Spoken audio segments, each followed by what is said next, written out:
What's up, YouTube? Welcome back. So it's Monday. We're having so much fun here at Meineke Sentiments.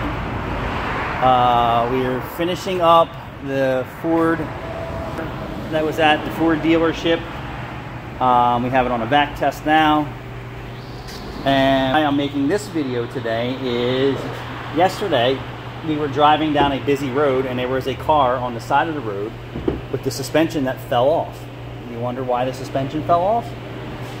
Well, because that customer doesn't take their vehicle, or that person doesn't take their vehicle in for regular checkups. They're probably a quick luber, spill and fill, but their car was obviously making clunking and banging noises before the ball joint snapped completely off and the car fell to the ground. So I am at oil change on this guy's car, oil change request only. Wiper cowl's completely clogged, right? The rear suspension's clanging and banging away, tire lights on. So don't you think, right, and this is just simple, this is simple thought process. You're driving along, you could hurt yourself or somebody else, you could hurt your passengers. You could cause yourself problems you necessarily can't afford to deal with, right?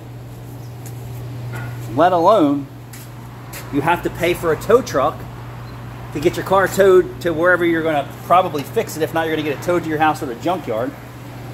On top of that, whatever the noise it was in your front suspension, probably could have just fixed that part. But now that your suspension has completely broke off, now you multiplied the damage and the problems. Now it's not just going to be a control arm or a ball joint. It's going to be a bent strut. It's going to be a bent tie rod.